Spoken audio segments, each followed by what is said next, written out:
many of our people who are thinking more deeply and more broadly, looking at it as it actually is, and are beginning to see it more in the international context and the relation that it has with the African struggle, a human rights struggle, or the struggle for human rights. And as such, we can then take it into the United Nations and bring about the freedom of these people by any means necessary. Hey everyone, this is We Charge Colonialism. I am Tierney Cherie. I am the chairperson of We Charge Colonialism. If you want to know more about our organization, you can go to our website, wechargecolonialism.org. But in a nutshell, we are an organization that is seeking recognition that Africans in the United States are being colonized. One of the ways that we're currently, trying to push this initiative is receiving recognition by the African Union of the issues happening in America to people of African descent. So if you want to learn more about that organization or join the organization, you can go to wechargecolonialism.org. All right, so many of you probably have heard this talk about Juneteenth. Like, Juneteenth is going to be celebrated this year, blah, blah, blah.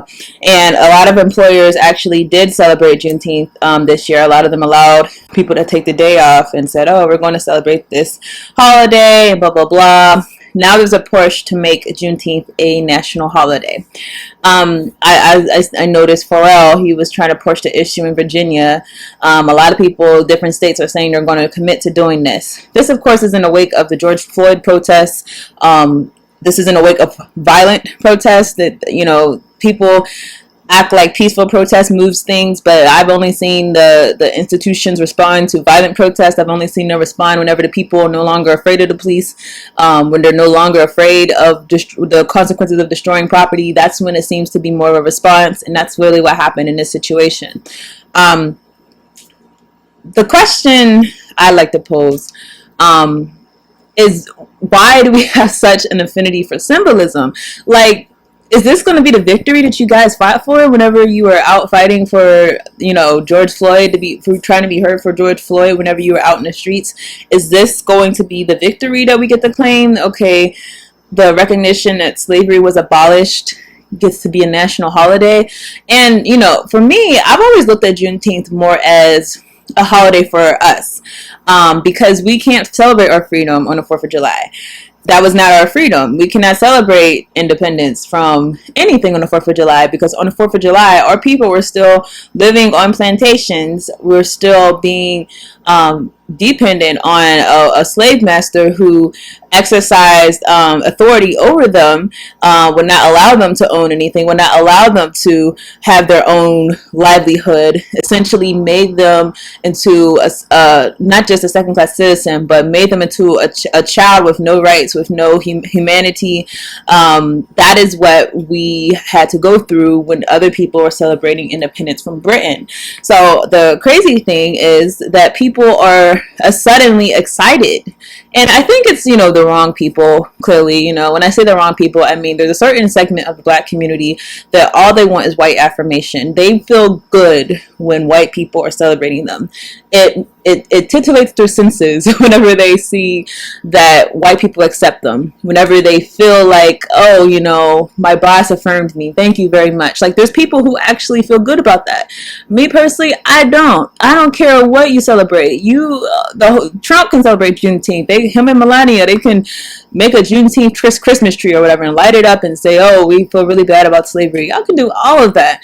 What does that have to do with what's going on with my people? What does that have to do with the conditions that are going on inside of these streets? What does this have to do with the education system, with the prison industrial complex? What does this have to do with so many systems that oppress my people? Is anyone talking about doing something about that? Juneteenth, that's a recognition. It's symbolism, and symbolism, while it can serve certain purposes, don't let symbolism distract you from what you're actually fighting for. Because when symbolism is used to distract you, is used to calm you, is used to work against that fervor you have for your movement, then symbolism actually becomes an enemy.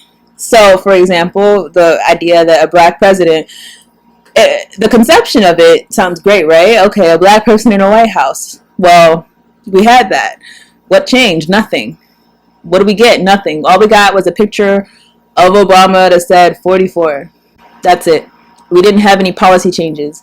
Our people were still living inside of the economically deprived situation that we were before and after his presidency.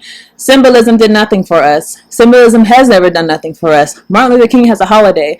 Back in the day, that was the big thing. That was the bigger than Juneteenth. Oh, they're recognizing Dr. King. What happens? Every year, people come together and they talk about the I Have a Dream speech. They ignore so many other facets of Dr. Martin Luther King. They ignore the fact that he said about that same I Have a Dream speech, he said that dream was actually a nightmare.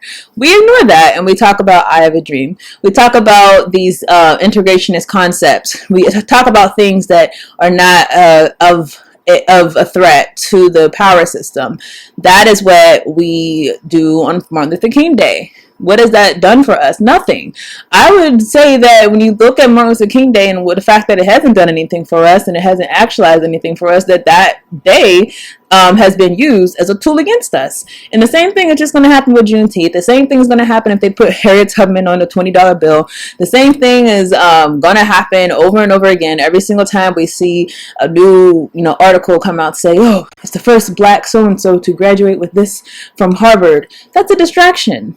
It's the first black so-and-so to become a CEO of MSNBC. That's a distraction. You know why it's a distraction? Although those things are, congrats to those people, but you know why it's a distraction? Because for every one of those people, I promise you, there's thousands who are suffering. There's thousands who are inside of a system that is oppressing them. There's thousands whose children could die any moment from walking outside and living inside of economically deprived areas where their people are not able to actually survive. That is the bigger threat. That is what's really going on. So I say all this to say, I understand how some of us may like the idea, for me personally, like, would I like off on Juneteenth? Absolutely. Please give us off. But understand, this is not going to be something that's targeted towards doing anything for black people. In fact, it wouldn't just be a holiday for black people. It'd be a holiday for all people. So it's not any type of reparation towards the situation. It does nothing to undo what happened to George Floyd or what happened to so many other black men and women at the hands of the police. It does nothing to change our situation. It does nothing to change our economic stance. All it does is give people something to feel good about. And like I said, it's a certain class of black people who all they want is to feel good. All they want is to feel affirmed by the white power structure. They crave it. We should understand that that is an interest that is counter-revolutionary. If you need the white people to feel your pain, if you need to go and CNN and cry and have them say, oh, it's okay, you're fine.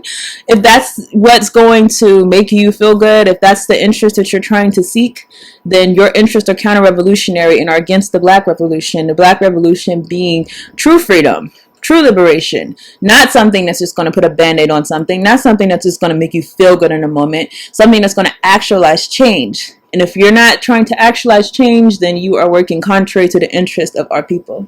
So that's all I have on this. What are your guys' thoughts on Juneteenth supposedly being a holiday? What are your thoughts? I will see you guys in the next video.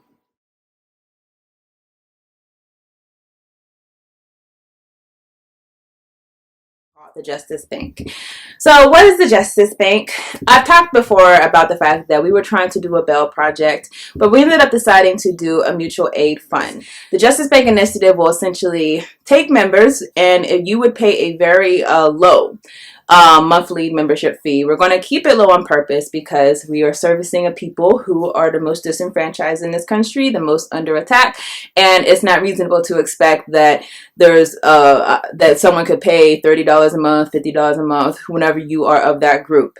Now, when you become a member, we're going to have a trial period, maybe say after 3 or 6 months, whatever, you are eligible to petition us for help with your expenses. Now, what type of people who are targeted from the prison industrial complex, what type of people would be eligible? Well, because we're doing a mutual aid society, that would be democratic. What we mean is that if you are a member of the Justice Bank, you would have a say in what types of, let's say, charges or offenses that you want to be covered under the Justice Bank. The idea is that all of us are putting our money in collectively because we are a target of the prison industrial complex. Every single day that we walk out, you as a black person, you are seen as a criminal in this country, and that is a fact. And we want to offer a type of protection for our people, and almost like an insurance policy, honestly, that if you do have some type of run-in with the law, if you do have a charge, a criminal charge, that you can count on a mutual aid society to help you and assist you with those types of charges. Nowhere in the world incarcerates as much as we do. We've seen extremely high rates of exposure to the criminal justice system for African American men with very low levels of schooling. So if we think about black men who were born in the late 1970s and who are growing up through the American prison boom of the 1980s and the 1990s, the chances that they're going to serve time in state or federal prison if they dropped out of high school is about 70%. So going to prison for that group of black men with very low levels of schooling, that's become a normal life event. And that's really only happened in the last 10 years. We're at this point now where there's about 1.2 million African American children with a parent who's incarcerated. That's about 1 in 9.